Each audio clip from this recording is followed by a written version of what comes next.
अस्सलाम वालेकुम, कैसे हैं आप? This Temu order was cursed. लगता है किसी की नज़र लग गई मेरे ऑर्डर को। 3 मई को मैंने ऑर्डर डन किया था और 4 to 11 के बीच बीच में उन्होंने मुझे बताया था कि आपको ये ऑर्डर मिल जाएगा और अगर लेट हुआ तो 280 रुपीज़ क्रेडिट होंगे। फिर क्या हुआ, ऐसे के गंदी किस्मत थी मेरी कि बीच में पाकिस्तान और इंडिया की वार स्टार्ट हो गई। लेकिन मैंने कहा चलो ये मामला ख़त्म होगा, वार वगैरह ख़त्म होगी तो फिर उसके बाद मेरा ऑर्डर आ जाएगा। वैसे इतना ज़्यादा डिले हो गया था ऑर्डर। 6 मई को तो ये एयरपोर्ट तक पहुंच गया था, लेकिन उसके बाद अवेटिंग फ़्लाइट का नोटिफिकेशन आया और मुझे और उसके बाद कोई नोटिफिकेशन, कोई अपडेट वगैरह नहीं था। वैसे तो 8 to 9 डेज़ में टीमू का ऑर्डर आ जाता है, लेकिन तकरीबन 15 दिन गुजरने के बाद भी ये चाइना के एयरपोर्ट में मेरा सामान पड़ा हुआ था। इन्होंने पैकेज को 3 पार्ट्स में स्प्लिट किया था। 2 बाय एयर आने थे और 1 बाय लैंड आना था। जो बाय लैंड था वो तो ऑलरेडी लेट था, उसका तो मुझे पहले ही मालूम था, लेकिन जो बाय एयर था वो उसको भी उतना ही टाइम लग गया। फिर अल्लाह अल्लाह करके थोड़ी सी हलचल शुरू हुई और जो मेरा सामान था वो पाकिस्तान तक पहुंचा। लेकिन उसके बाद क्या हुआ, वो उससे भी ज़्यादा बुरा था। आई वॉज एट अकेडमी जब मुझे 6:30 बजे मेल आया कि आपका ऑर्डर डिलीवर हो चुका है। मुझे मालूम था कि it was out for delivery, लेकिन ये नहीं पता था कि डिलीवर भी हो गया और मैंने रिसीव नहीं किया। जब मैंने स्पीड एफ की वेबसाइट पे जाके देखा, ट्रैक किया अपने ऑर्डर को, तो पता चला कि मलाइका भट्टी ने ऑर्डर रिसीव किया है, जबकि मैं अकेडमी में थी और मुझे पता भी नहीं कि ऑर्डर कहाँ आया। आई आस्क माई सराउंडिंग्स कि किसी ने रिसीव तो नहीं किया, लेकिन मेरे किसी फैमिली मेम्बर या कहीं भी नेबर्स वगैरह में किसी ने मेरा पार्सल नहीं रिसीव किया था। उसके बाद मैंने स्पीड एफ की शिटी वेबसाइट पे जाके देखा कि अगर आपका पार्सल डिलीवर्ड नोटिफिकेशन आ जाए और आपको वाकई में ना रिसीव हो तो क्या करना है। तो उन्होंने कहा अपने मोहल्लेदारों से पूछें या अपने फैमिली वगैरह से पूछें। उन्होंने क्यों रिसीव करना है? अगर आपका नाम लिखा हुआ है कि मलाइका भट्टी का पार्सल है तो वही रिसीव करेगी ना।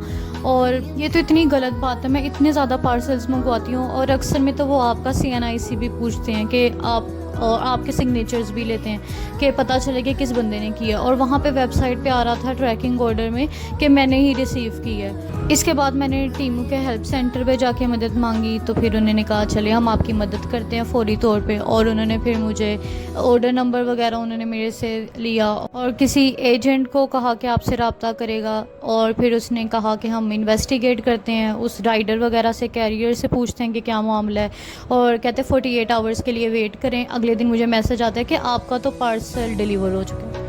यही तो मैं रोना रो रही थी कि मेरा पार्सल, मुझे पता है कि डिलीवर हो चुका है लेकिन मुझे रिसीव नहीं हुआ, मुझे अपना पार्सल चाहिए था। और फिर सब कुछ मैंने अल्लाह के भरोसे छोड़ दिया और अगले दिन दोपहर के टाइम पे मेरे भाई को पार्सल रिसीव हुआ और फिर उसने मुझे ला के वो पार्सल दिया और फिर मैंने शुक्र अदा किया। और ये सारी चीज़ें थी जो मैंने आपको दिखाई हैं। जो फर्स्ट प्रोडक्ट मैंने आपको शो करवाया, आई डोंट नो ये क्या है, और वो पता नहीं क्यों उन्होंने मुझे भेज दिया, गलती से शायद भेज दिया, मुझे बिल्कुल भी नहीं पता क्या है। तो अगर आपको किसी को पता हो तो मुझे कमेंट्स में बताइएगा ताकि मैं उसको यूज़ कर लूँ अगर काम का हुआ। सबसे इम्पोर्टेंट इन्फॉर्मेशन कि जितनी भी नाइटीज़ वगैरह मैं मंगवाती हूँ ना, वो मैं अपना जो ओरिजिनल साइज़ है उसके लिहाज से मंगवाया था। पिछली बार मैंने मीडियम मंगवाया था, वो मुझे ज़्यादा छोटा आ गया था।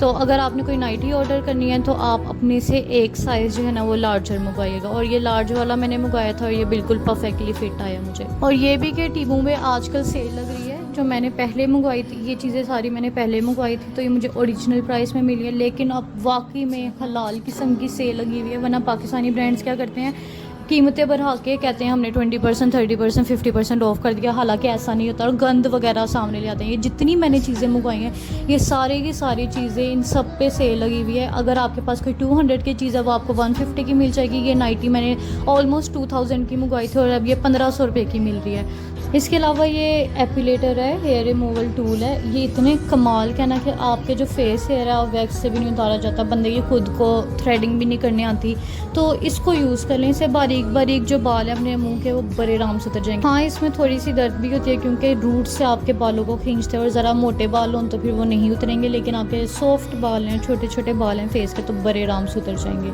और दर्द तो बर्दाश्त करना ही पड़ेगा। Beauty requires pen.